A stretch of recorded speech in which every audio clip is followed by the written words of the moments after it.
Yeah! What's up, everybody? Jon Reep here, half of Heffron Reep. Heffron's not here. Oh, do I hear music? Oh, there's some music under there.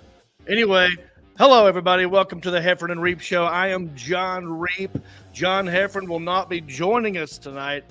I think he might be in Alabama. Might be in Florida. Not sure exactly which one. I got a voicemail from him, and I couldn't understand it. Classic Heffron style. It was a little ADD, a little scatterbrained, and his connection was going in and out. Anyway, I've got the voicemail. I'll play it for you here in a minute. We'll get to that in a minute. But thank you for tuning in. Might as well hit the share button. It's not just me. I'm going to have a guest here in a second. We'll get to that. But if you hit the share button, that'll help us out. I'm checking comments. I'm doing it myself. What's up, Shane Flint and Jimmy and Robert and Mark and Chris? I see all your comments. Good to see you, James and Shannon Ray. What's up?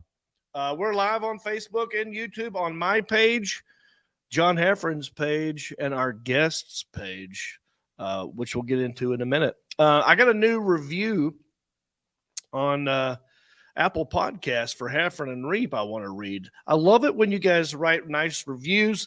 You write us a nice review. I'll read it. I'll give you a little shout out. All right. I've got a little air horn right here. I'll hit it for you. Okay. Real simple. Here's one by Jason Hartso. He gave us 5 stars. He said, hilarious show. Highly recommended. Heffron is hilarious. The other guy is meh.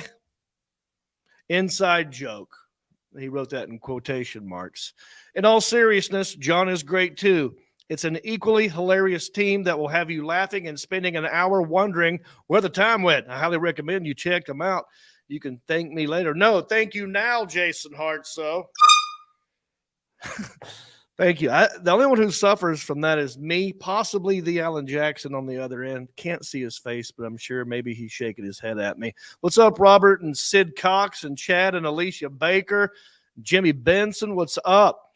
I got some tour dates I want to plug, and I got comments from last week. We have 6 Patreons on Heffron Reep. That is all. Just 6. If you don't know what a Patreon is, that's a person who gives us money. It's a supporter, like rewarding us for doing such a great job here at the Heffron Reep Show. I'm just going to give them shout outs real quick. Brenda Sachs, Steve Dean, Joey Ellis, Shane Flint, Bob Haynes, and Rick Sanford III. We love you. Thanks for your support. All right. But look, we got lots to talk about. I'm going to talk about me trying to get to Albany. I'm going to talk about a little bit of Joe Rogan talk up in here. Just a little bit. I'm going to save most of it for country-ish tomorrow night when I go live right here at 8 p.m. for an all-new country-ish podcast. We're going to get more into that with my other guest, Ryan Sickler. That's tomorrow night. Also, it's lots to talk about. Lots to talk about. What else was I going to do? I had one other thing I was going to remind you guys of. Oh, tour dates. We'll plug it in a minute. All right. I say we just go ahead and get to our guest. You guys know who he is. I've done shows with this guy before. Here's what me and Reno are going to try and do. Oh, yeah. I just cat's out of the bag. Now you know who it is. Ladies and gentlemen, I say we get to our special guest. What do you say, the Alan Jackson? Special guest time.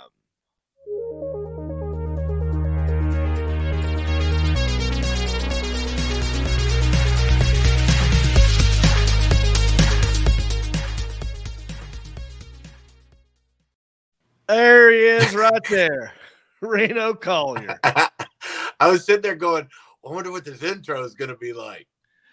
Just a quick little, It's fun, man. Yeah, me and John Heffron, we both share a common interest in things from the 80s, like Tron. Dude, I used to love that video game. Oh, yeah. Tron was great. The movie and the video game was great. Friggin' awesome. I mean, it was it was so futuristic back then, but now it looks hilarious. And that's kind of like what our background is. You know, can you see a little bit of the grid down there? We try to go a little bit of Tron, a little bit futuristic from the 80s. I loved because it had the shifter. Yeah.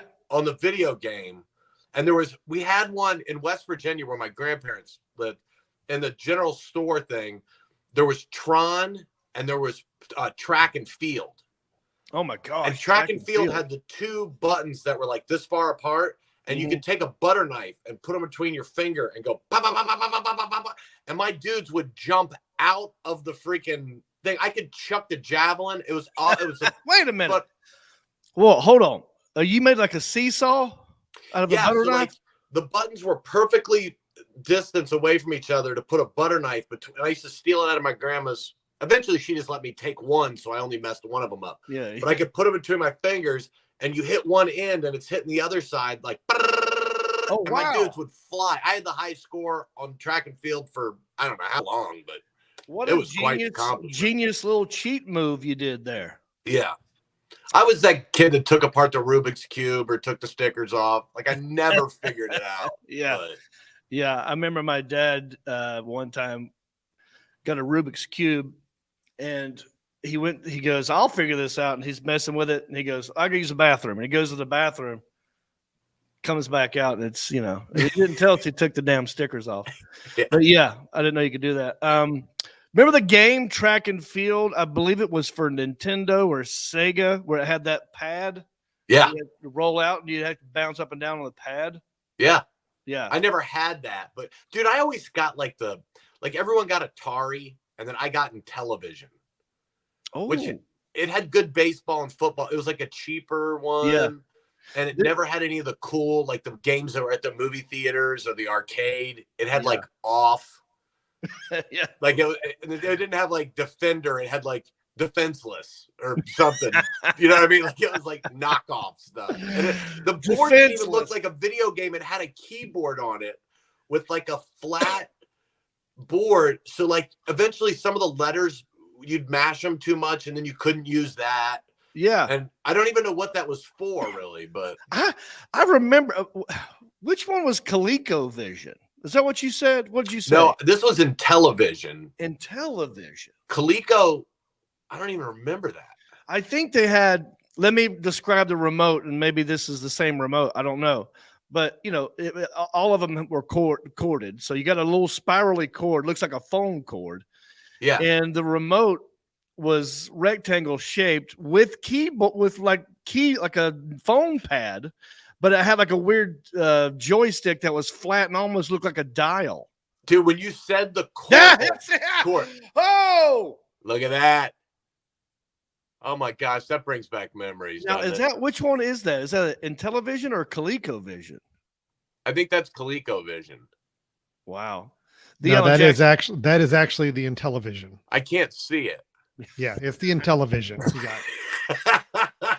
So listen, Reno Collier, everybody, is doing this from his home in Nashville, but he's doing it on his phone, and he's got glasses where he's got to look down his nose to see. Eventually, we're going to do this so often, you're going to invest in a bigger screen and all kinds of stuff. But right now, he's on a tiny little. I think he's doing it from an iWatch. I'm doing it from my Intellivision. Yeah, this is way behind, dude. I'm really sorry. These glasses have 3 different prescription, whatever.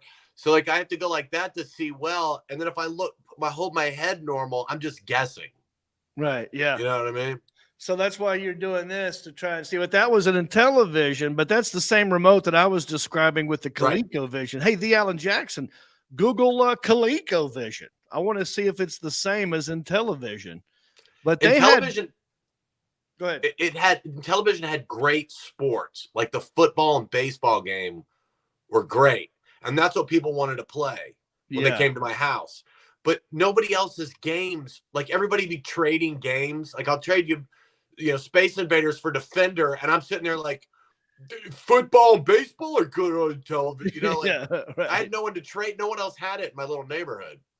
That's interesting. Well, I remember the ColecoVision was really good at Donkey Kong and Frogger. Like it looked exactly like the arcade game. So when a guy, my buddy Greg, got a ColecoVision, we would all go to his house and be like, this is better than going to the, because it looked exactly like it. That's how good ColecoVision was. Anyway, look, before I forget, Reno Collier. Oh, here we go. The Alan Jackson. ColecoVision. Right. Same so it kind was of, pretty much the same. Same weird remote. Why did they design a remote for playing games to look like a phone? I don't understand that logic.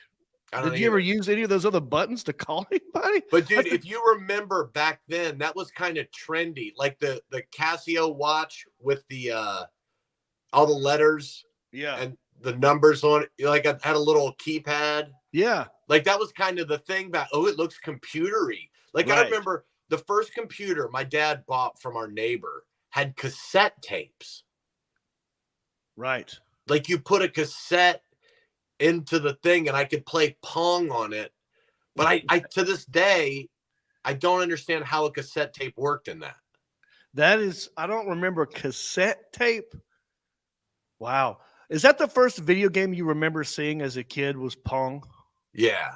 Like at somebody's house. Somebody's house. Okay. Yeah. I have a vague memory of the first time I saw Pong, and it happened to be our church. Like we had a rec room down there with all kinds of toys and kids room. There's this old black and white TV that had Pong on it. I'm like, oh, that sounds pretty cool. I couldn't believe that you could control the things on the TV. Yeah. It was amazing. Yeah. Dude, I remember like when I first got good, I was never really good at video games, but I got pretty good at Space Invaders. And there was a movie theater in Raynell, West Virginia that I used to ride my bike to. And I would pump quarters into that thing. Then I became friends with the people and they set it up so I could just play. Oh, nice. So I just was like, they were friends with my grandpa and I just was like, but I'd eat these. Remember those suckers that were like they were like a cone shape, but they were different flavors all the way down. A sucker that's cone shape. Oh, yeah. You know what I'm talking about? Yeah. What was that called? Oh my gosh, what a blast from the past. I forgot all about that thing. Yeah, and I used to eat those things because I could get them at the movie theater, and I eat them and play this freaking game, play Space Invaders forever. Wow, what is that candy? I mean, it's the kind that was so Rainbow Pop? No. Yeah, it wasn't like a frozen pop. It was just like candy. Hard candy. Yeah. It was a hard candy. It was a rainbow color. It was cone shaped. And it was if you had feelings in your mouth and your teeth, you'd yank them right out. You'd yank your teeth right out, dude. I mean, it was like putting concrete, like they catch on your teeth. You had to suck it. Yeah. That's right. Hey, let's plug some tour dates real quick. Where are you going to be, everybody? Where can people catch the Reno Collier out there in the wild? So this weekend, I'm going to be at the Grove. Oh, wait. There they are. The sucker, dude.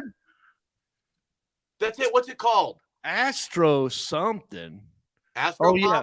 Roxanne Sussex. Speaking of suck it, Roxanne Sussex. She said they're called Astro Pops. Wow. Astro Pop. I knew it was something pop. Oh, man. Dude, I want one of those. I wonder if Cracker Barrel has them. If they're anywhere, Cracker Barrel has them. Yeah. Wow, dude, I forgot all about them things. Okay, plug your tour dates. Oh, I'm sorry. So I'm at the Grove in Lowell, Arkansas this weekend, which is a freaking killer club. Then February 25th, I'm in Lebanon, Indiana. The 26th, I'm in Kokomo, Indiana. Then March 4th, I'm at the Key Palace Theater. And March 5th, I'm in Plainfield, Indiana.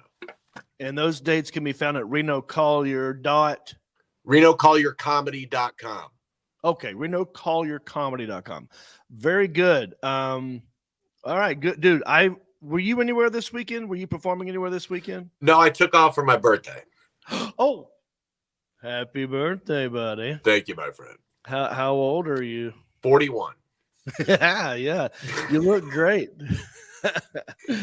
So 76. I'll be 50 in March. You're around my age? Are you? I'm 51. 51. Yeah. Okay, so you're like a year and a month older than me, because I'll be I'll be 50 March 26th, and it's February. It's almost here, buddy. Yeah. Wow. And I'm coming to Nashville. Just got to figure out what I'm doing. Come visit me. I'm bringing a bunch of Hickory friends with me. Stay on your own. We're staying at the Drury downtown Nashville. I got Lucy gave me a good corporate rate that they use at the Zanies. Yeah. And so I got a really good rate for me and all my friends. And we're going to, most of them never been to Nashville. Oh God, you guys are going to have a freaking blast. You know, it's going to get saucy. I'm going to take them to Broadway and it's going to be messy. Oh, it's going to be so much fun. It's going to be fun. All right. So let's do this. Let me plug my tour dates. This weekend, I will be in Kansas City, Missouri at the new Funny Bone, or is it the Improv? I think it's the Improv. Yes. Wait, were you just there, Reno? Or was John Heffron there? I think John Heffron was there. Maybe John Heffron was there. I'll be Kansas City this weekend, February 11 and 12. After that, Richmond, Virginia at the Funny Bone. February 26th, High Point, North Carolina, High Point Theater. That's real close to here. And all of those dates can be found at jonreep.com, or actually go to heffronandreep.com. Click on tour dates. They're right there. But dude, this one just got added. It's not up there yet, but I'm doing a gig with Larry the Cable Guy in Sharpsburg, Kentucky, May the 20th. How far is that from you, dude? What's that? Sharpsburg, Kentucky. How far is that from Nashville? It can't be that far. I don't know. You should come. Dude, you guys will have a blast. Yeah. Come hang out with us, dude. I did that venue with Rodney Carrington a while back. It's a brand new venue. It's an indoor-outdoor kind of a deal, which usually is not great. But this is like the Field of Dreams kind of a venue where it's like this is out in the middle of nowhere, and it's just this thing. Around you, you just see hills and trees. There's nothing out there. And all of a sudden, you go down this dirt road, and boom, there's this gigantic barnyard. And it's just for performing, you know, like mostly musical acts. But me and Rodney did it, and I'm gonna do it with Larry. So anything you want awesome. Any dirt, I can. I know you know Larry pretty good, dude. We can destroy him if you want to. How far do you want to go? Right. Is it a one-off? I mean, do you want to trash? It's a one-off. So I'll tell you what. If he doesn't do some sort of promo with me promoting that gig beforehand, when I get to the venue, then I'm going to go before him so I can make it hard. You know? Oh, dude, light him up. Light him up. But yeah, I'm looking forward to that, dude. That's gonna be great, dude. I will totally try to come to that. Yeah, that's what I was saying. If it's close by, you should try and come. Hey, does that place do guest sets or anything? It will. You should just show up. No, don't you hate when people do that? Hey, really? Yeah. You're doing the fair, the Iowa State Fair? Do they do guest sets at that? Where do they? Yeah. Who do I call to do that? Right. They do, but I do not. Dude, I had a hell of a time this weekend trying to get to my gig in Albany, New York. Get there or get home? Both. Actually, I was trying to get there Thursday night. And real quick, everybody, I see all the comments. Can you see these comments, Reno? No. Okay. So we got a lot of comments from Jimmy and Brian and Bob and Dylan. Someone wants to know, is Reno a vet? I see the shadow box. Explain the shadow box. No, that is I did like 75 shows in Iraq and Africa and you know, so they gave me that. Right. And I'm just real proud of it. But no, I was not a vet. I went to military school for high school. There you go. I got a buddy that calls me every Veterans Day and goes, "Thanks for your service in high school, asshole." Oh man, this is so crazy. Where I was just in Albany. The hotel I was at, they had a cool little lobby lounge area. Yeah, where you get breakfast and like there's a little bar and like a pool table. But in one area, it was roped off, and it said just for the National Guard members. And I went down there and I'm looking around. There's nobody in the regular lobby. There's nobody in the National Guard part. And they had the best chairs. Yeah. And I was sitting there going like, I want to sit over there, but I'm not that would be stolen valor if I tried to walk in there and sit down. I almost went in there and thought like, no one's going to care.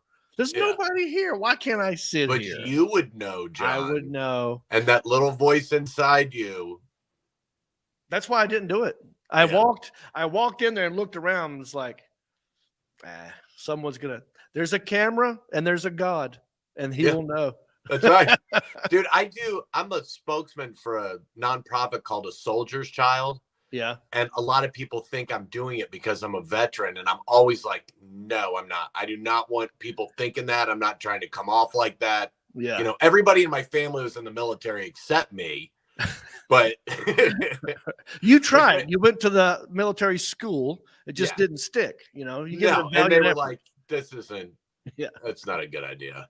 I joined the Marines when I was in college, and I got right up to sworn in, faked the flat foot thing, the whole deal, and I got busted with a fake ID, and they booted me, and then they put me on some delayed entry thing or whatever. And all my friends from military school that joined the military were over in Iraq. And I was like, I'm going to go. And my stepdad calls me up. He was a helicopter pilot in Vietnam. He's like, you moron. By the time you get through, everyone's going to be home. Stay in college and stop being a jackass. Your mom's working till 8 o'clock at night to pay for it. Wow. Do you think you going to was it military school? Yeah. I lived there from when I was 14 all the way through high school. Wow. Do you think it was better for you to go there than a normal high school? Like, public school? Yeah, dude. I think military school for some guys is the perfect thing. Yeah.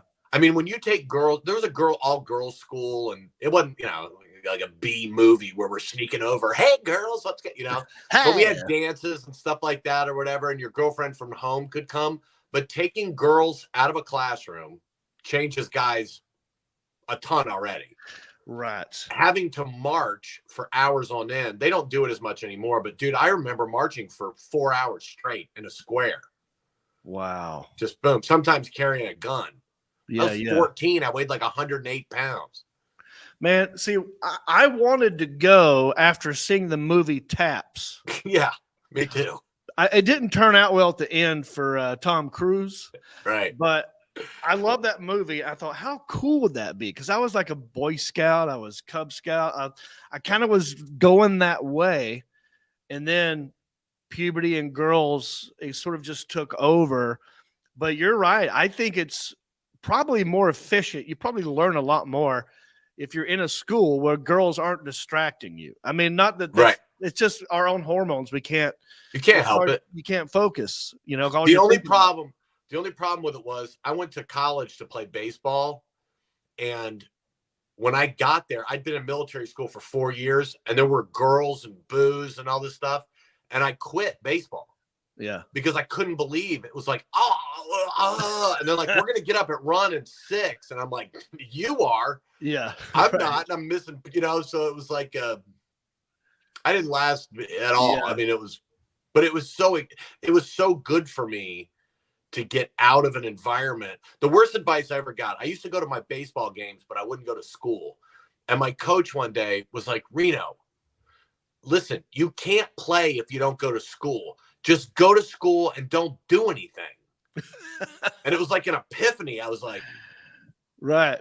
Yes, that's it. Then I don't get in trouble. I didn't have to do anything and I still get to play baseball. I mean, that's pretty, he knew you well enough. Just that's the words you needed to hear to make it click.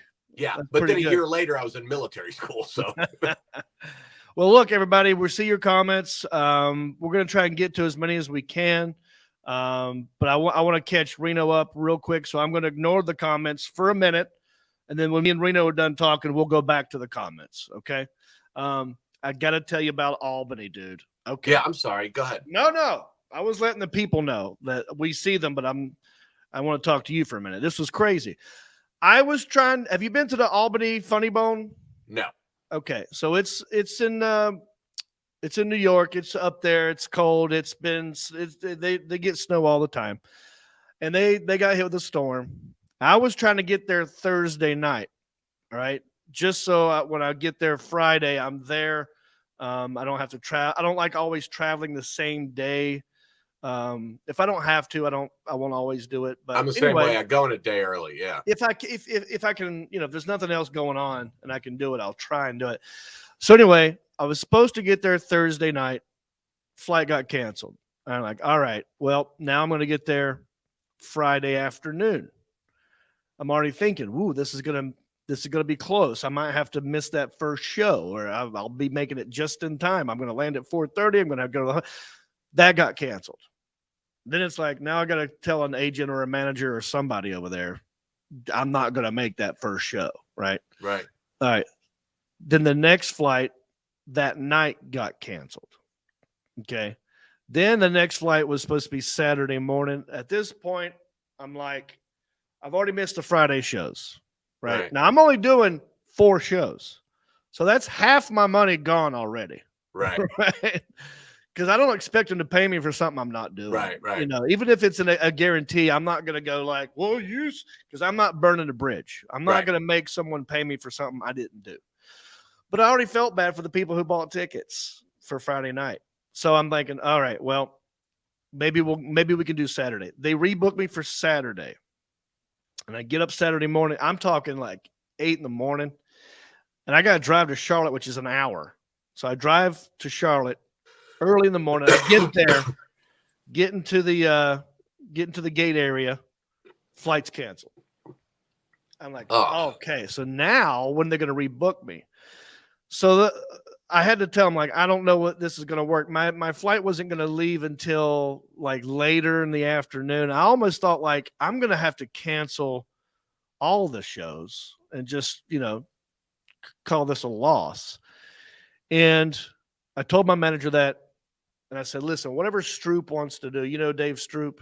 Love him. Just talked to him today. Yeah. I said, whatever he wants to do, I'll do. If he wants me to go there for one show, I'll try and make it happen. If not, he goes, well, he's not going to twist your arm, but it would be nice if you could make it. I'm like, damn it, I'm going. All right, let's go. Anyway, I get on the plane. Now they have rebooked me to where I have to fly to Washington, D.C. first, get on a connecting flight to Albany. I'm like, well, that's where something's going to go wrong. I just knew it. So I get to D.C. That went smoothly. Get on the next flight. In the air, they said, ladies and gentlemen, the runways in Albany are still too icy to land. So we're going to reroute. We're going to land in Hartford, Connecticut. I'm like, all right. So now I'm thinking, well, what's going to happen now? This is fun. This has turned into a trains, planes, and automobiles scene.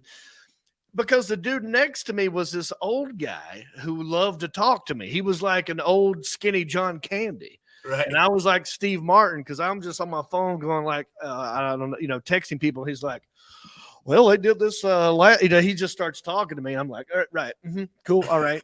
And we land and he's saying, look, if we have to rent a car, I got a car. You can ride with me. Like he's already offered me a ride. I don't know this guy. Yeah. He's going to give me a ride to Albany, which is an hour and a half away from Connecticut. So we land. They say, everyone off the plane. We're going to figure it out. We get off the plane and they go, oh, by the way, we're not going to Albany. None of you are going on this plane. This plane's going to go back to DC with no one on it. And they said, you're on your own. So I'm like, whoa. I had to rent a car and drive an hour and a half to Albany, did 2 shows, and I came back, and it took me all day to get back on that Sunday. But you've had moments like this, right? Yeah. Where it's like an all-day venture. At some point, you go from like frustration to anger to just like, this is comical. I should be recording this. What's going to happen next? But I went up there, I did 2 shows, and I want to thank everybody that's watching this right now, because I plugged this podcast and Country-ish. thank you for coming to the shows. We had a good time. It turned out to be one of the better shows I've had in a while. But yeah, you've had moments like this, right? Yeah, dude, they're horrific. Or you land. One time coming out of Chicago, I had to take a flight at 1:00 in the morning. It was the only flight left, and go to Huntsville, Alabama. And Sandy had to come pick me up in Huntsville at 3:30, 4:00 in the morning. I mean, it's like, and the airlines do not care. No, they don't. I mean, they flat out will be like, hey, guess what? You're on your own. Well, what about this 14-year-old kid who's flying? Yeah. What are you doing with him? What are you doing with the old man who has, and I get it. I mean, what are they supposed to do? But they don't, like, they used to go, okay, we're going to get you a hotel and here's some money for food. And then we're going to have you already rebooked. Now they're like, bye. They literally said, you're on your own, which I was like, I've never heard them be that rude, that ballsy before to even, I know they think that, but they've never verbally been confident enough to say those words. That's like saying F you. You're on your own. Figure it out. Yeah. We didn't get you Was to it Albany. American? Yeah. I knew it. But that pisses me off because I'm a loyal customer with American. Like, dude, I have tons of miles with them. Me too. That's the one I use all the time. Yeah. And so I wrote an angry letter. I told them they hurt my feelings. You know, you can't say those words like that. Did you know if you start tagging them on Twitter, I did, and go on a rampage, they will start going like, hey, what can we do to help? It's like, I already did, and they've already reached out to me. Yeah. Yeah. Yeah. I'm going to send them the receipt from the rental car. I'm like, you at least owe me this much money for the rental car. I wasn't planning on. You can't drop people off somewhere. They didn't plan on going. Yeah. They don't know. We don't know anybody in Hartford. And you know what? Try to get your money back for that flight. Right. And go, hey, you know what? Let's make it fair. You didn't get me where you said you were going to go. So give me my money back. Yeah. Yeah. And don't charge me for it. Yeah. And have fun. Yeah. Well, I hope that doesn't happen to you when you're going to I'm driving. Dude, if it's within 10 hours, I won't fly. 10 is your thing? 10. I'll leave a day early and stay in a Hampton Inn and find a Jimmy John's and watch Sports Center and get up the next day and finish it before I'll go to the airport. Because it's just, dude, that happens so often. People think it happens every once in a while. Yeah. They'll screw you up. At the one Southwest has, I don't know, I mean, I'm trying to do a commercial but they have been easier than other ones, but it sucks so bad, dude. And with weather and COVID and people complaining, and it feels like I'm going to strangle myself when I go through security. I'm like, I'm just going to get my truck and drive. Yeah. That's my cutoff used to be 5 or 6, but I've upped it to 8. I might go to 10 with you, buddy. Yeah. Because you're right. It is, you have to wear a mask the entire time you're on the flight. The entire time you're at the airport, your face is covered. You're breathing your own air. That's not fun. Okay. Yeah. So right away, I don't have to do that in my car. Okay. Right. Then you're right. You got to get there an hour early. You got to go through security and the weather. So I think I might switch it to 10. Dude, and I like listening to music or, you know, talking. I call people that I haven't talked to in a long, that I need to stay in touch with, friends and stuff that I think I'm too busy to call. It makes me go like, you know, I'm going to talk to my mom for an hour. So if it's 10 hours for you, that's probably like 7 hours for other people. I know you drive like an old grandma. That's not nice. You drive. I love Reno Collier to death. I love him to death, but the guy's not in a hurry when he's driving. It's so funny because I'm sitting there looking at like, I'm looking. It said 65. You're going 64. Dude, at least you do 70 in a 65. I know. My wife will sit there quietly. She doesn't say anything for 5 minutes, and I can tell that it's been like building up because all of a sudden she'll go, "Would you please drive faster?" And I'm like, "Look, I'm going," and she's like, "Look, you're doing 55 and it's 70." And I'm like, yeah, but I'm talking.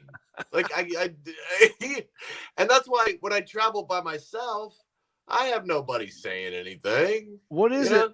Do you drive faster when you're alone? I just don't pay attention to it. Like I will, if I'm paying attention, I'll put cruise control on like 78 if it's 70. Oh, But sometimes with trucks, you have to slow down so much. So I just drive along as, yeah. Well, I'm thinking about other that's how they stuff. teach you to do it. I mean, that's the safer way to do it. I can't, like, I'm Sammy Hagar. I can't drive 55. I want to get going. I want to get down the road. I've gotten so many tickets. It's not good. Yeah. But I don't know how you do it. You're too old to be driving that slow. I mean, you're too young to be driving that slow. I think you got it right the first time. Dude, I've always been like that. Like, I've always just driven. It's not all the time. I either drive real fast. Well, not real fast to most people, but like 9. I've got a buddy that's a state trooper. He says 9, you're fine. 10, you're mine. So I stay at the 9. Oh, right. Stay in the 9. Or if I'm not paying attention and I really like what I'm listening to, I might slide down into the lower 60s until somebody comes up behind me going really fast and pisses me off. And then I go back to like 79. Yeah. What's the last time you got a speeding ticket?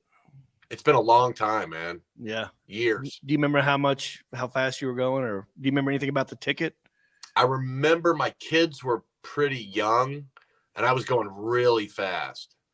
And I was sitting there going like, the cop, I was in Virginia, and the cop comes over and my kids are in the back. So I'm like, hello, officer, which I'd always be respectful to a cop, but I go, you know what I did was wrong and I need to be punished for it. I'm not going to try to get out of it. I apologize for making it unsafe. And I was looking at my kids and I'm looking at him like maybe he's going to go, he looks at me and goes, that's exactly what's going to happen. And I'm like, well, thank you, officer. Like, my kids are like, so you're getting in trouble? Are you going to jail? I'm like, no, I'm not going to jail. I'm just getting a ticket. He came back and I was going like 18 over. Oh yeah. And it was expensive, man. It was like $300. Yeah. I've gotten many tickets over the years. I've lost my license. Really? Oh yeah.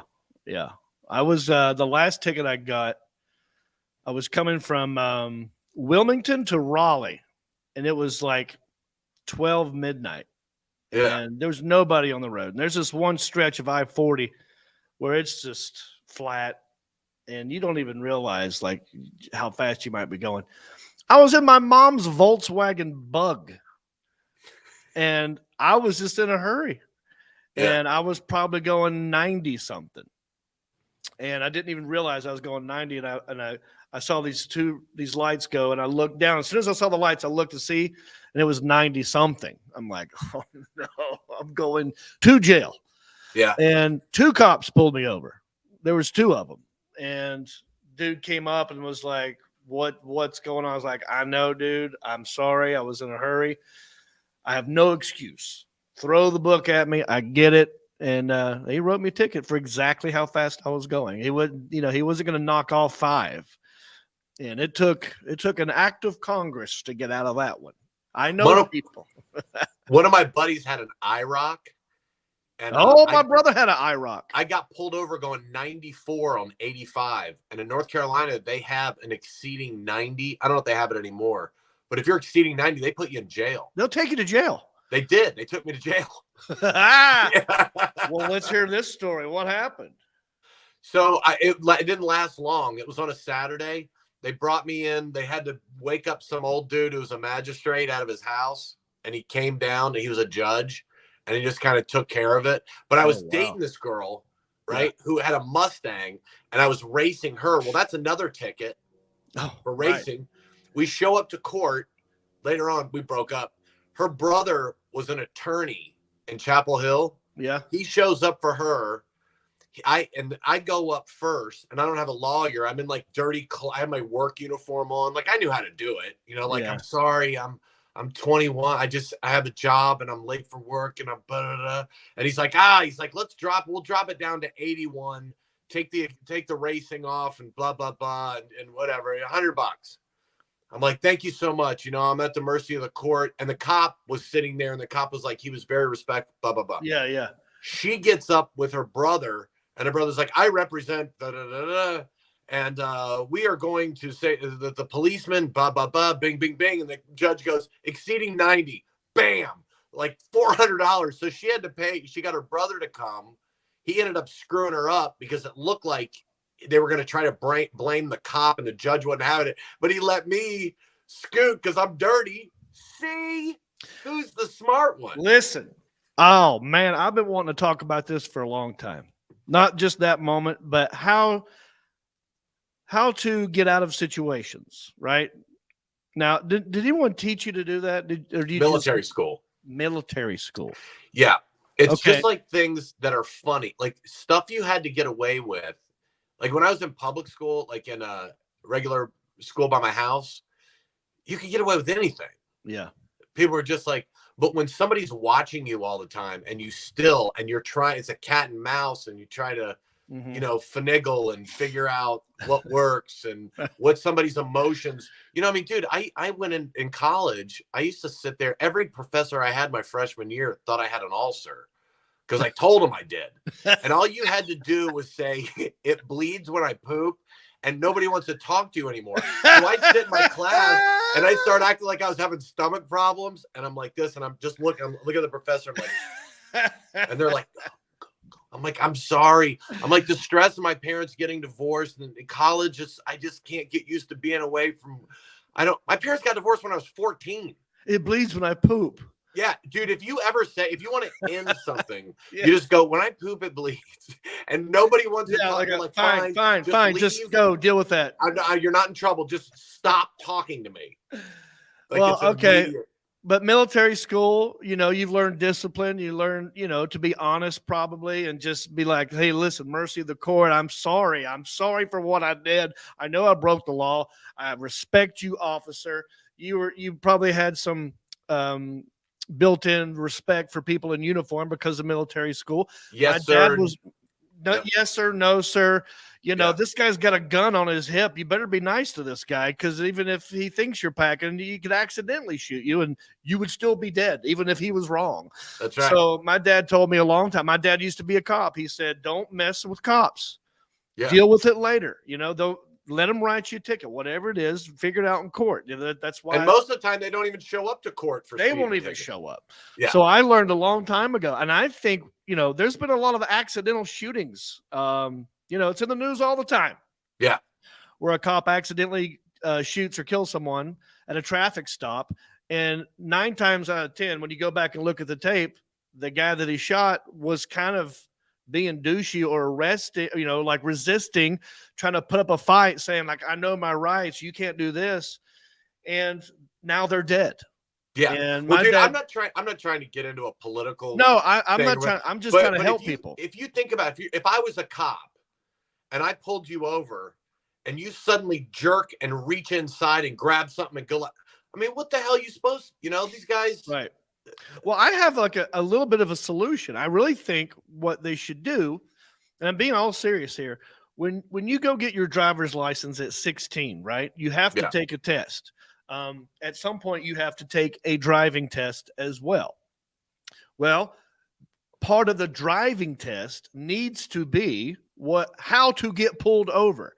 I don't think that they teach you everything in terms of how to get pulled over. They tell you to pull over, make room for the cop, but they should tell you everything. Keep your hands up here. Dude, you put your hands like this. You no cross quick them. movements. I told my kids this. Yeah. I'm like, you put your hands on here. You pull well enough over. Some of these people you see pulled over in a construction thing, they're sticking out into the highway. Yeah. You're right. No one told them. Get off the road. The cop needs room to walk. And even if you didn't do anything wrong, right? Yeah. And you get pulled over, you're going to be upset. Yeah, your day might be ruined, but you will be alive if you just go with the flow and just say, yes, sir, no, sir. I got out of 2 tickets in one day because I kissed ass. Yeah. You know dude, if you think about all the crap they put up with all day long and they pull somebody over and you go, you know what? All on me. I'm sorry. That's all on me. I got nothing. Yeah. I don't have an excuse and I appreciate. Dude, I'd be like, you know what? That's who you give a right. Not if he pulls up and you go, hey man, kiss my ass. Who do you think you are pulling me? What do you expect him to do? Exactly. He wants to go home to his kids. So they're talking about retraining police officers. I think we should start with the human beings as well, the citizens. Yeah. When you turn 16, there needs to be a special course on how to get pulled over, the correct way to do it, because it's all going to happen to everybody. Yeah. So here's what you do if you want to live to see another day, Well, and that and if you get in an accident. Yeah. Like nobody, I have to tell my kid, but nobody tells people, like, if you get in an accident, here's what you do. Here's a list of numbers of people you call. Mm-hmm. You get off the road. Yep. You stay away from, you know what I mean? Like all those things. It's You're like a so checkbook. right. There are people who just camp out where they got, like in the middle of the road where they got a fender bender and they turn their blinkers on and they just sit there because they think, well, for insurance purposes, I can't leave the city. Just pull over. Just get out of the way. Yeah. If it steers, it clears. That's right. Yeah. So do you ever when you're driving, when you're driving on the highway and just have the thought in your head, if it ain't rubbing, it ain't racing, and you just want to like, just, you know what I'm talking about? Yeah. There are many times, because I'm a lead foot, where someone behind me is really slow. And I wish that there was a device, like a hand that could come out and just pick up the car and just move them over here. Right. Like I've had fantasies of that. I've thought about like how strong would that hand have to be? What does the hand look like? Like I'm already envisioning all of it, Yeah. But real quick, I want to read some comments from last week because I want you to know we're looking at your comments. Bob Haynes, Michael, Shane, we see all your comments. Last week, Bob Haynes said, wow, I never thought of that with cave paintings. Some of them are really crazy. We talked about cave paintings. Last week we had, what's his name? Fitzgerald, comedian from Denver, and John Heffron and Tammy Pascatelli were all on here at one time.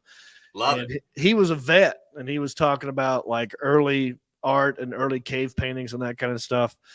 Joel Pace, you know who that is? I love Joel Pace. He says, Reep. This is a question for you as well. If you had to describe your sense of comedy, your style of comedy, you had to compare it to music. What music are you? What band are you? What artist are you? All right. Stevie Ray Vaughan. Stevie Ray Vaughan. Ooh, I like that. Now, comedy. That's how you see yourself.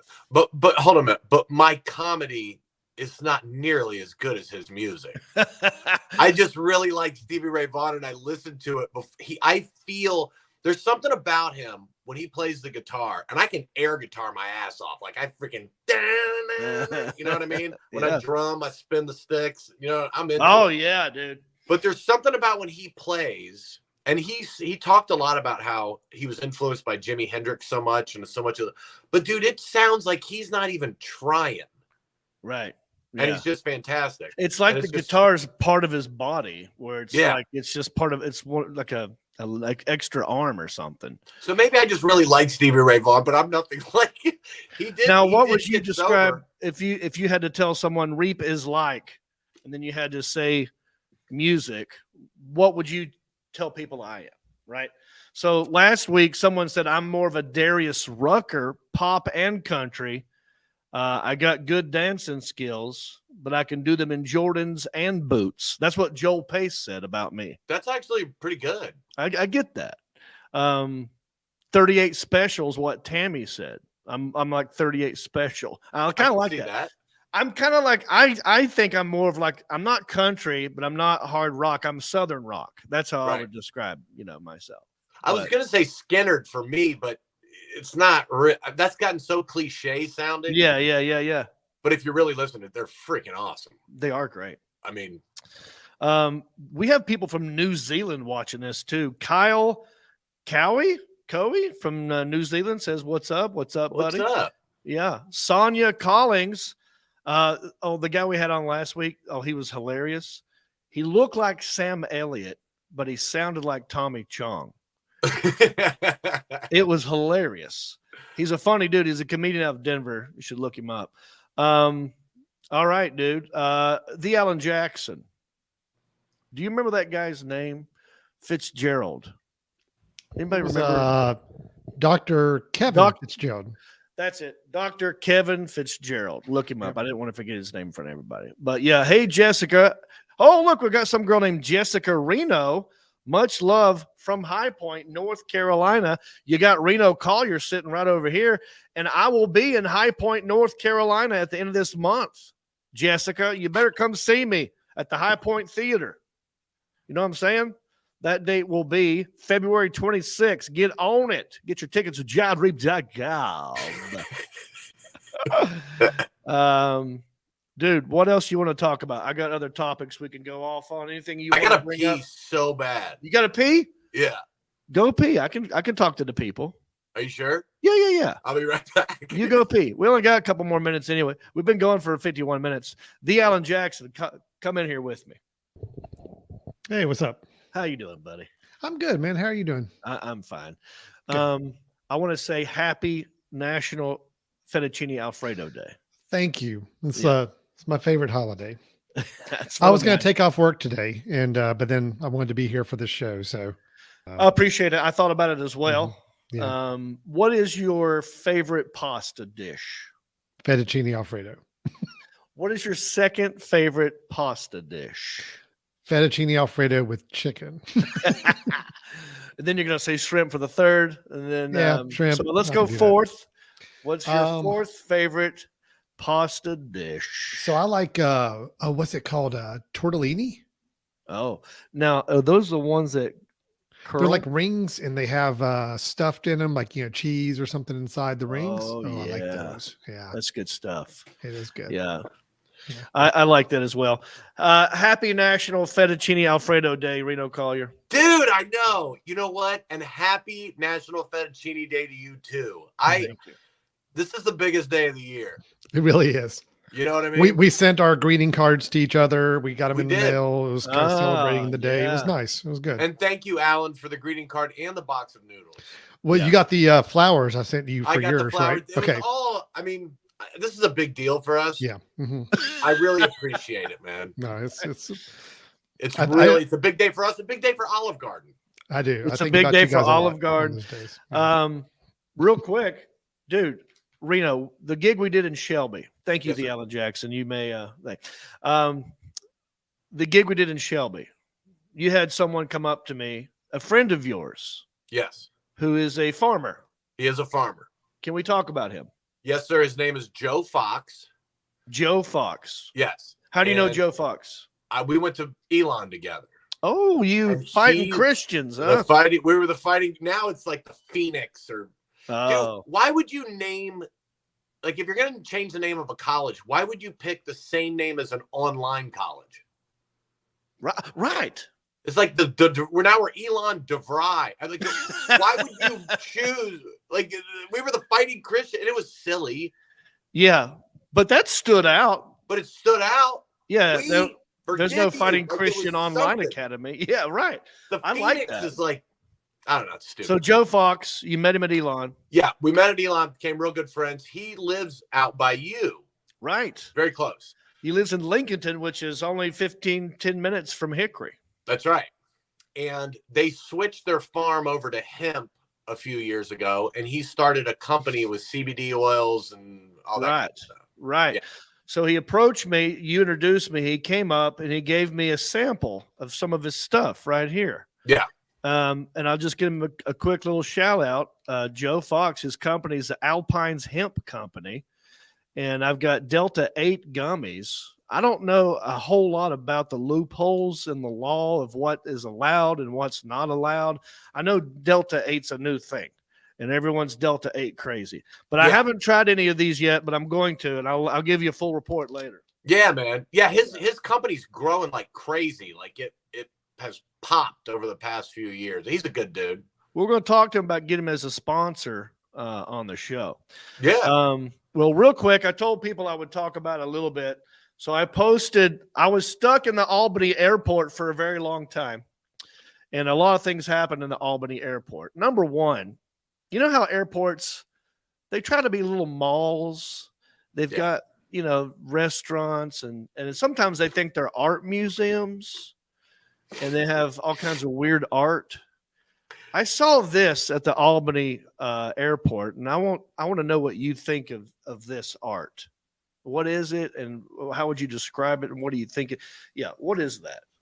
COVID. That's what I thought. That's exactly what I thought when I first saw that. They've got a freaking coronavirus hanging out in the dang airport. What an odd place to put something that was in the ocean. It's got stuff hanging off. Are those door knockers? That's what I thought. It looks like a ball with knockers. Yeah. Yeah, it's a wooden ball with little towel racks hanging all over it. and somebody got paid a bunch of money. Yeah. Dude, could you imagine eating a Delta 8 gummy and just staring at that thing? And you just keep knocking? That's what I should. I should have walked over and just done every one of them. Hang on. Yeah. I got OCD. I have to do all of them. Yeah. Samantha Dawn Kingston said it's called a luber. Yeah, a luber. It's something to do with the ocean and nauticals and that kind of stuff. I kind of looked it up and I forgot what it was. Hey, Samantha Dawn Kingston, copy and paste the definition of luber, and I'll read it right now. If you can, no biggie. But while I was there, I noticed that a lot of my comedian friends. See, I have a lot of comedian friends like you, Reno, all over the country, and I've done many podcasts with all of them. And I noticed a lot of them were taking pictures, were posting pictures of them with Joe Rogan and going like, hey, this is my buddy. He's a great guy, blah, blah, blah. Oh, yeah, I saw him. And so I thought, well, hell, I'll do that. And I posted a picture. Oh, here we go. Samantha Dawn Kingston says, luber. Oh, yeah, there's me and Joe Rogan. He's not a luber. Wait a second. Yeah, you don't want to put them two together. I don't want him thinking I'm calling him a luber. No, a luber is a sphere of laminated cedar veneer punctuated by hand-wrought iron rings. It sits at a centennial to the concourse. Luber's title refers to a person that is out of sync with his environment, commonly known as the national expression landluber. I think it's lubber. Okay, lubber. I don't know why I say luber. I know why you say. You're landlubber. Landlubber. Luber would just be a big tube. Luber? Right? I don't even know her. I just met her. She don't need no luber. I get her worked up. But yeah, I think it's lubber. Landlubber. It's probably lubber. Yeah, it's probably lubber. I've been saying luber this whole time. Anyway, I saw that at the airport and thought I'd share it with you. But no. So while I was there, I had plenty of time to post a picture. Me and Joe Rogan. So I put up this picture, and I'm going to get in detail with this whole thing tomorrow night on Country-ish, because my guest is going to be Ryan Sickler, and he's been on Joe Rogan's podcast many times. He lives in LA. I was on his podcast. We're going to get into it with him. But I simply put up this picture and said, like, oh, I was honored to be a part of Joe Rogan's Experience podcast. Had a great time, blah, blah, blah. Come see me in Kansas City. And you would not believe the amount of that picture alone's gotten almost 10,000 reactions, more than anything I've done. Because holy cow. Dude, he's in the news. Do you know what's going on? Yeah. Right. So Spotify, Spotify might, they got his back. They've been saying he's been doing disinformation and throwing around the N-word and all this crap. And I just put the picture up and said, hey, I got his back. The only reason I did that was because he has the biggest podcast on the planet, right? Yeah. I hit him up. That picture's from 2019. I hit him up and said, hey, dude, I got a new album coming out. Any chance I can come on the podcast and talk about it? And he said, of course. He didn't have to do that. Right. I mean, he knows me. We're not like best friends. Right. He's always been nice to me at the Comedy Store. He's always said nice things. And he gave me his number once. And I thought, like, let me just shot in the dark. And he goes, yes, of course. I went on his podcast. Many people now know about me from that. And so when I see a friend who's hurting and might need a little support and everyone else is doing it, I just jumped on the bandwagon. Yeah. But you wouldn't believe. I wish I had time to go through all the comments that people left. Some people are like, hell yeah, dude. Some people are like, bye, I'm leaving. I'm not following you anymore. But who cares? I know. I mean, honestly, dude. Yeah. Misinformation about COVID. That's all Fauci's done. This is the dumbest argument I've ever heard in my life. Yeah. And he tours with Dave Chappelle. I don't think he's racist. No. And these people, if you're 20 years old, you're not allowed to cancel anybody. You haven't lived long enough to make a mistake, dumbass. Like you're only 20. Talk to me when you're 40 and tell me how perfect you've been your whole life. Right. Thank you. Yeah. But it doesn't. I'm thinking, nigga, I did. He's this and that, and then misinformation. The past 3 years have been nothing but misinformation. He has other views. All he does is have people on to talk about it. He asks questions. Right. He's a curious dude. He wants to find out more information. He's not saying, and by the way, you have the right to change your mind. It's funny that the news is who goes after him because he's kicking their ass in ratings. But the news, he admittedly says, this is an opinionated show. These are only opinions. The news is supposed to tell us just the news, and they give us nothing but their opinions. Exactly. They just want to take him down because he's kicking their ass. Nobody watches CNN. Nobody cares. You know what I mean? I know. It's so funny.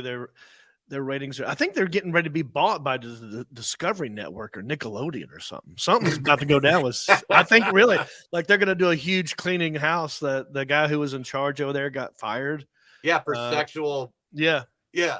So, look, he's a curious dude who wants just to find the truth, and there's nothing wrong with that. No. And I've known him for a while. He's always been nice to me.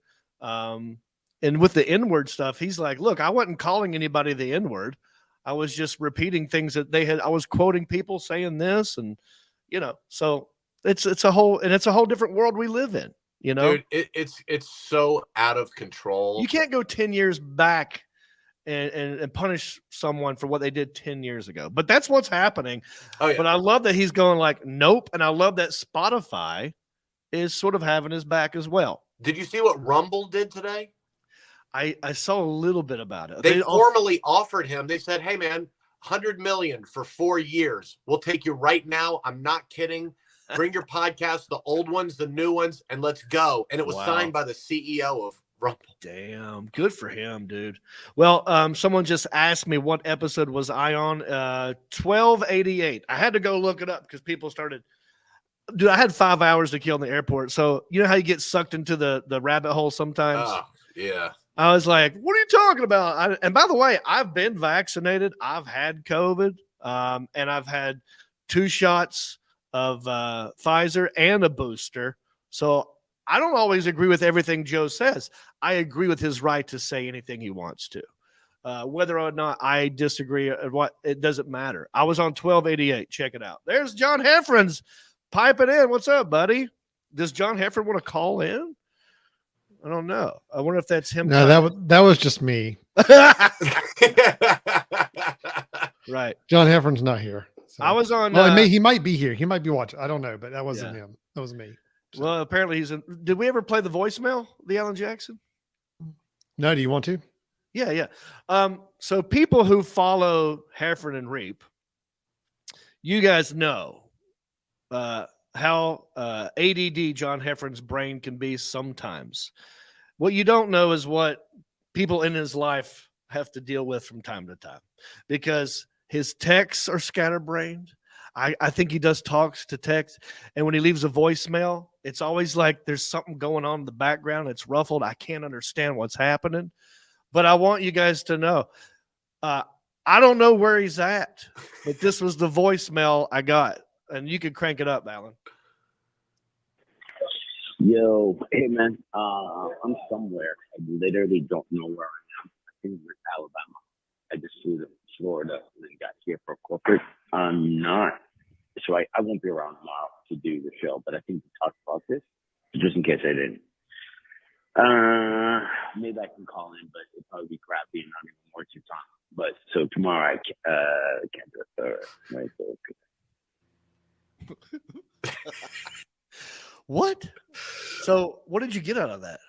He Alabama, left Florida, corporate. Yeah. And I'm thinking he was kind of going around the fact that he's worried about his connection.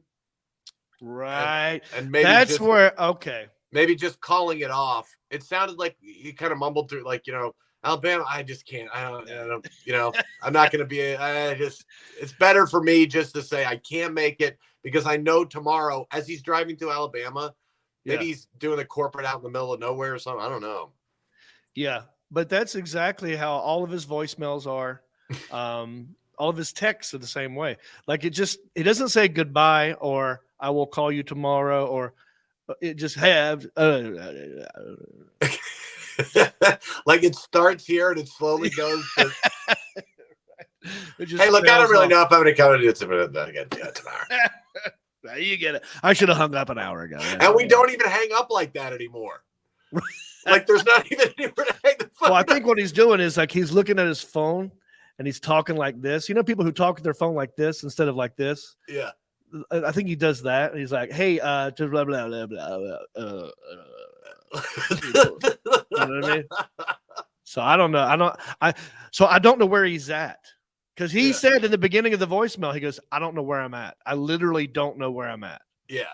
And I can't help him. I don't know where he's at either. I didn't know if that was a deep thing or if it was logistically. Right. Like, is it, I don't know where I am. Or if it was, I'm lost. Shane Flint says that's why we love Jon Heffron. That's right. Yes, that's one of the many reasons we love ourselves from Jon Heffron. So, check out his tour dates at jonheffron.com from time to time. You can actually go to heffronandreep.com and click on his tour dates and my tour dates separately. You can do it there. All right, dude. So, real quick, I want to do another thing. Happy Fettuccine Alfredo Day again. I don't know if we talked about that. Happy Fettuccine. And to you too. Yeah. I feel like we should start every topic with happy, Absolutely. This was in the news. Floyd Mayweather becomes the new Rob Lowe at the 2022 NFL Pro Bowl. Do you have any idea what this is referring to? Atkins? No. Adkins? No. What do you mean Adkins? Rob Lowe does Atkins? Oh, he does do Atkins, yes. He does the commercials for Atkins. He does. No, that's actually, now that you say that, that's a logical way of thinking. No. Here's what happened. And I'm going to defend Rob Lowe and Floyd Mayweather all over again. Okay. You like football, Reno Collier. I know this. You played football. Yes? Yes, high school. Yeah. Yeah. I love football. I played football. It's really the only sport I watch. And I've been to many games. I root for one team. I root for the Carolina Panthers. If you were to go to my closet, you would see mostly, in terms of a sports team, Carolina Panthers stuff. When I lived in LA, there was a minute I was doing Chargers, right? Because Phillip Rivers played for NC State and also the San Diego Chargers. Right. But it's 90% Panther stuff. Now, if I'm going to go to a game where the Panthers aren't playing, am I going to wear Panthers stuff? If I go to a Bengals versus 49ers game and you look over and you see a dude all decked out in Panthers stuff, would you not think that looks kind of weird or funny? Yeah. Yeah, that's what I think. It's bizarre. I'd be like, dude, you're at the wrong stadium. Yeah. They're not even playing here. So Floyd Mayweather was wearing a hat that just said NFL? Yes. Right. Well, first of all, he's at the Pro Bowl. There's not one team playing. It's all the teams. So who are you going to root for? NFC versus AFC. I mean, he's wearing an NFL hat. But Rob Lowe did it first a while back. Rob Lowe was at a game. It was a playoff game, I think, in San Francisco. And he was just wearing an NFL hat. And people started giving him shit and was making fun of him. I'm like, well, maybe Rob Lowe's not a fan of either team that's there, but he got tickets and wanted to go watch an NFL game and enjoys the NFL. You know what I think this is with both of them? I think they were going to the game.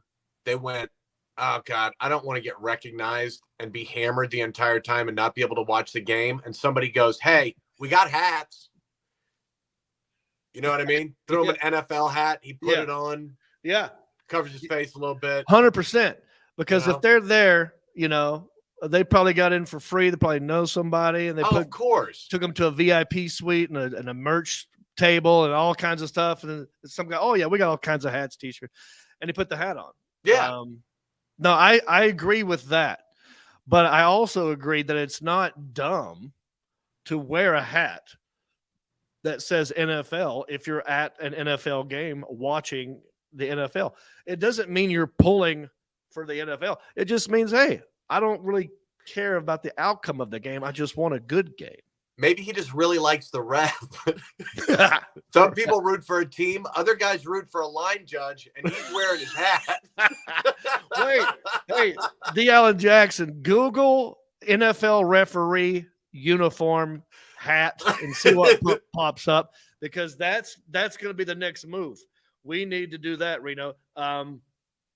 Let's start wearing referee hats. Not dressing like shirt, because that looks like a Foot Locker uniform. But dude, if we wore the pants and the shoes and we went and we're like cheering every time there's a penalty, we cheer for the ref. Yeah. You know what? Good call. Yeah. Man, he got that one right. Yeah.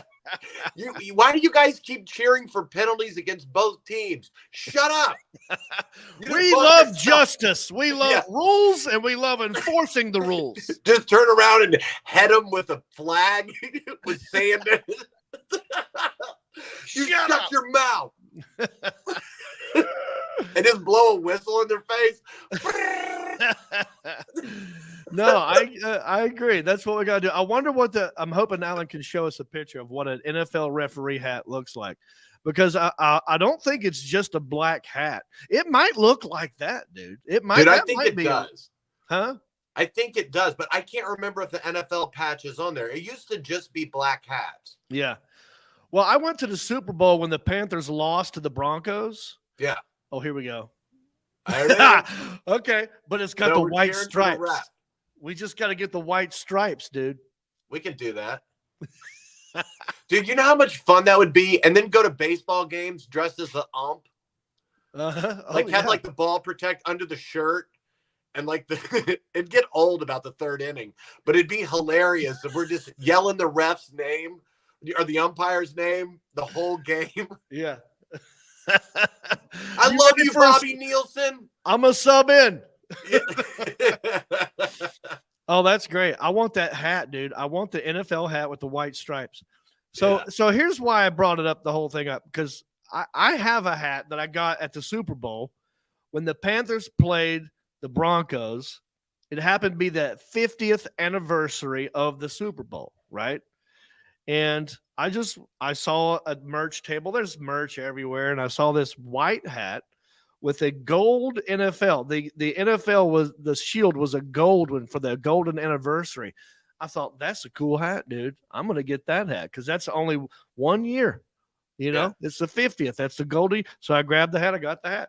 And then I saw Rob Lowe getting made fun of for wearing an NFL hat. And I'm like, well, wait a second. I stand with Rob Lowe. Yeah. So, and now Floyd Mayweather's getting thrown in the mix. But I don't know. I'm not hating on that. Why? But don't you agree with me that it would look equally as dumb to be dressed in another team's uniform or hat or shirts if you're not at that game? And isn't it not? Aren't you being like false or sort of a liar if you just buy the hat of a team that you don't care about? I mean, you're going to wear it one time, and it's a waste of money. You know what I mean? Yeah. Floyd Mayweather he may really like to gamble. Yeah. And he does. Like, I like the whole NFL. Or, dude, like with Rob Lowe, when you have a TV show, somebody's probably going, hey, don't wear. We're really trying to get the Kansas City market up. Right. And we've been hit with, so why don't you just kind of stay with this moron hat? Just all neutral. Yeah. I like when they wear the Little League umpire hats that like don't fit on their head. They're just black. Like just a black ball cap, and it doesn't ever fit right. Oh yeah. The Bills are weird. Yeah. But people wear them like around. Like what is that? the dude from the Cowboys who's the announcer now. Romo. Yeah. Romo wears them in the Skechers commercial. He wears just that douchey like umpire hat with nothing on it. Oh yeah, I'd say I don't really like as much because that looks like it's just for TV. That's a TV hat. Right. We can't have logos, so we have to. But you want to wear a hat, you can't have nothing on it. Right. And that's what they do. And I know that because we've done TV, and it's like, well, that's a TV yeah, they hat. cover up anything you have on your shirt or yeah. That's funny. We're gonna get those hats, dude. I'm in. All right, one more thing, and we'll wrap this puppy up. There is Heffron and I share a love for all things from the 80s. Yeah. And I was thinking of what 80s thing can we talk about today, and this song popped in my head, and I was shocked and amazed and proud of myself for being able to remember almost every word from the commercial for Juicy Fruit gum back in like the mid 80s. Do you remember Juicy Fruit? Yeah. Okay. If I told you to sing the Juicy Fruit song, do you have any idea? Could you start like just a note? I will give you a clue. For whatever reason, they liked people who skied. Skis were in it. Oh yeah. You remember this? Yeah, they all look like herpes commercials do now. They're kayaking and yeah. Right. But there was a snow skiing one, and they had a water skiing. All right, one. dude, sing it. How's it go?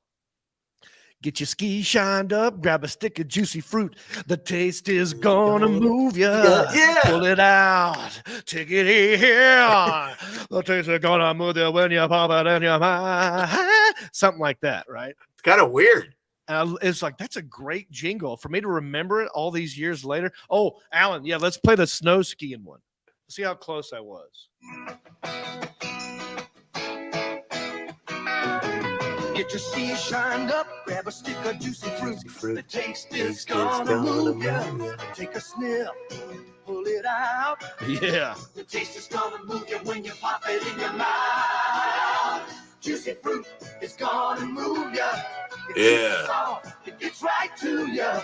Dude, hit those moments. The taste is gonna move ya. Yeah, it's like Good Times at the end. It was. Yeah. I wonder if they did that. They're like, we want a song that feels like Good Times. That without Jimmy Walker. Without no dynamite. We don't want people thinking of the ghetto. We want them thinking of snow a ski skiing, resort. Rich white people stuff. Yeah. But fun. It's gonna be fun. Yeah. It's kind of sexual too. It says, take a sniff, pull it out, and then pop it in your mouth. Yeah. But that's the first one. Now, the Alan Jackson, should we play the water ski Juicy Fruit commercial? Do you guys remember this? People at home watching this, do you guys remember this Juicy Fruit commercial? Leave it in the comments section. That was the snow skiing one. Then there was a water skiing one. And I remember thinking that this was a Mountain Dew commercial, but it's not. It's Juicy Fruit. Go ahead. Oh my God, I remember this. Get your skis shined up, grab a stick of juicy fruit. The taste is gonna move you. Move you out, move you out. The taste is gonna move you when you pop it in your mouth. Juicy fruit is gonna move you. It's got a taste, it gets right to you. Juicy fruit, the taste is gonna move you.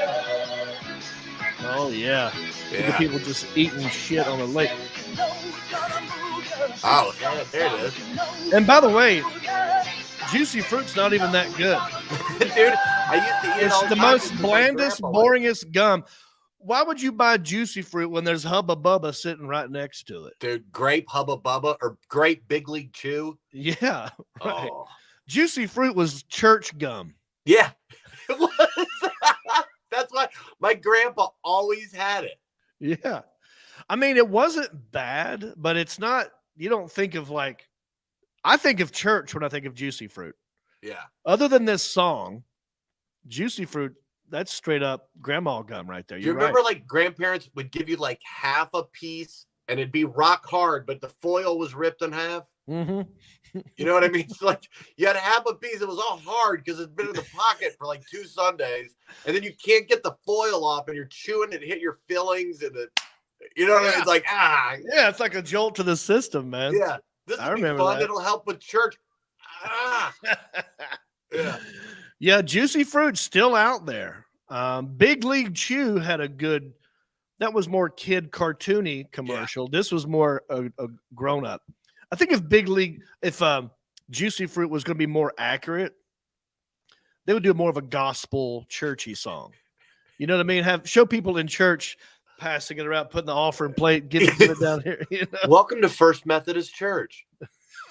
Juicy Fruit. The taste is gonna move ya. Amen. Freshen up. Church gum. What was your favorite gum growing up as a kid, Reno? Big League Chew. You know what else I loved is Gator gum. Do you remember when Gatorade made gum? Did it have the powder in it? It was real sour. No, it looked like little thin pieces, but it tasted real sour. Yeah. But I loved everything Gatorade when that came out. When I was football, but like Gatorade, Gator gum. Right, right. There used to be one. Oh, there you go. Now I remember Gator gum. Yeah. It helps quench thirst. Has no liquid whatsoever. Yeah. But somehow it quenches your thirst. Yeah. It was so sour it made the water come out in your own mouth. That's how it does. It makes you more thirsty, which quenches your thirst. There was everybody remembers Freshen Up. It had the gel in it, right? Oh yeah. But there was another one that had like a powder in it. Do you remember that one? It was like a little, like a fine little sweet powder, like granules of like colored sugar or something. But they were. I vaguely remember that. Yeah, I forgot the name of it, but I don't really chew gum that much anymore unless I got a 10-hour road trip ahead of me and I have to do something to stay awake in the car. Yeah, chewing gum is one thing. I love Hubba Bubba. I remember Bubblicious. Yeah, Bubblicious. Yeah. And they Bubblicious is like the Coke and Pepsi. Yeah. Yeah. When I used to chew, I used to take gum and mix it in with the chew, like big, and use that old Halloween gum. Yeah. Something it's in the red and yellow and blue wrap. Wait, remember we were kids? It's pink. And it'd be bubble glow. Okay. What it was. But I mix it up with the chew. Because like if you ever take you talking about tobacco? Yeah. But I mix the gum in with it to hold it together. Dude, I got hit with a ball in the nards one time and swallowed a chew. And I was like, I can't have the leaves all over. So I'd mix it up with the gum. And it'd be like a big ball and it'd stay together. So if you caught a ball and it hit you in the gut or something or in the chest, you didn't swallow it. It would stay in the. Yeah. I'm surprised this product doesn't exist. I mean, you basically made up your own thing. Yeah.